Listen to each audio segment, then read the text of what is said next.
Шымкент қаласының инвестициялық тартымдылығын арттыру мақсатында Жолдыз индустриалды аймағы құрылады.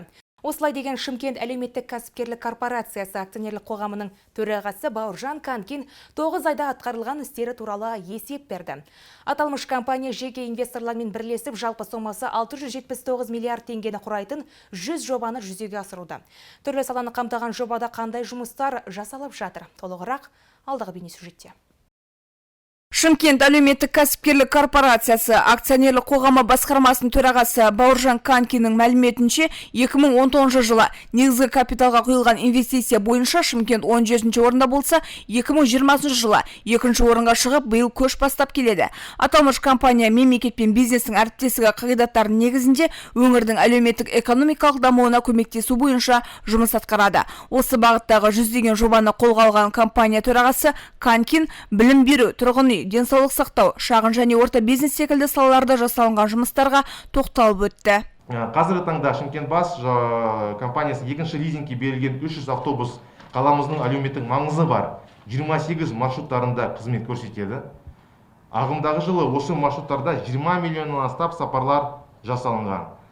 Ал 300 бірлік Ютон маркалы автобус 19 әлеуметтік маңызы бар маршруттарында қызмет көрсетуде. Қараша айының соңына дейін қалған 209 автобус жолаушылар тасымалына қызмет көрсететін болады. 2019 жылы пәтерлердің жалпы ауданы 60 мың шаршы метр құрайтын 18 көп қабатты тұрғын үйдің құрылысы басталып, 2020 жылы аяқтау жоспарланған. Бүгінгі күнде 9 тұрғын үй пайдалануға тапсырылған, қалған 9 тұрғын үйдің 2021 жылдың соңына дейін тапсыру жоспарланған. СПК тарапынан 2021 жылы сатылымға шығатын тұрғын үйлердің 1 шаршы метр құны 225 мың, 340 мың теңге аралығында болады. Жалпы енді айтқанда, мынау СПК қатысуымен бізде қандай ожидаемый эффект, социально-экономический эффект неге алып келеді бұл?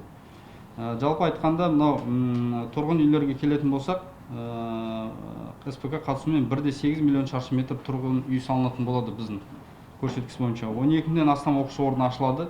Яғни қала тапшылығы 54% қамтылады қала тапшылығының. Қала қазынасы шамамен 115 миллиард теңгеге салық түседі. Бір жылда емес, келесі жылдарда. Біз талдау жасаған кезде жалпы СПК тарапынан өтетін инвестициялық жобалар болады. Бірақ жекеменшік өзінің жерін сатып алған, бірақ содан бері 5-6 жыл бойы өзінің инвесторының қаражаты бар, бірақ завод соға алмайды, болмаса өзінің мектеп болсын, бизнес-центр соға алмайды. Сондай мәселелер, көптеген проблемалар бар, инвесторлермен көп кездестік. Сөйткенде біз оларды талдаған кезде бізде жалпы қалада жеке жүрген инвесторлердің инвестициясын бәрін егерде біз өзіміз қолдап, олармен сопровождение жасайтын болсақ, ол проекттер біз 531 миллиард сумма инвестиция қосымша қаланың көрсеткішіне табуға мүмкіндігіміз бар екен.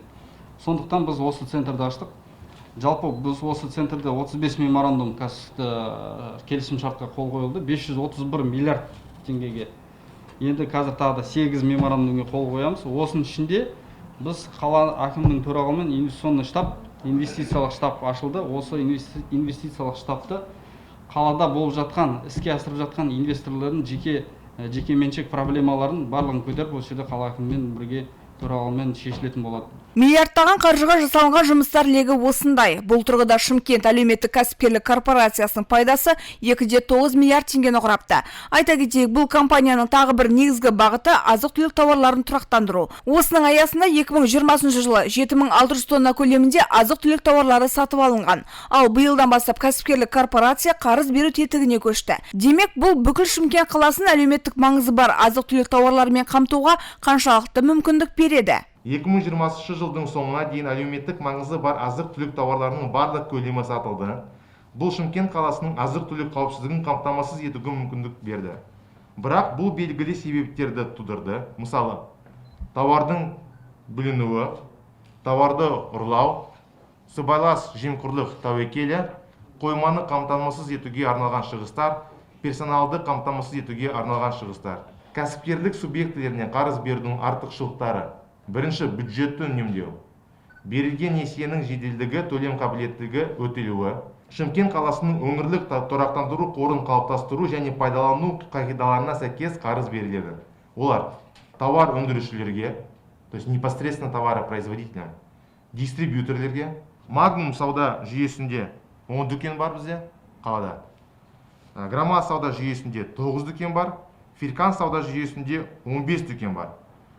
Мына үлкен сеттер негізі қазір біз прям дәл айтылмай, бірақ 19 позицияның көбісі бар. Әлеуметтік маңызы бар азық-түлік бағаларын қадағалау мақсатында апта сайын мониторинг жүргізіледі. Брифинг барысында қараша айының соңына дейін 890 автобус жолаушылар тасымалына қызмет көрсетілетіні айтылды. Осылайша қалалық автобустардың 60% жаңармақ. Сондай-ақ алдағы жоспар бойынша компанияның қатысуымен 1,8 миллион шаршы метрге тұрғын үй салынып, 11 мыңнан астам жұмыс орны құрылады. Бауыржан Канкиннің сөзінше, шалғай мөлтек аудан тұрғындарына жаяу, қолжетімді емханалар салу да жоспарда тұр. Салтанат Рүстембек, Нұрқанат Жарылқап, Айғақ телеарнасының жаңалықтар қызметі.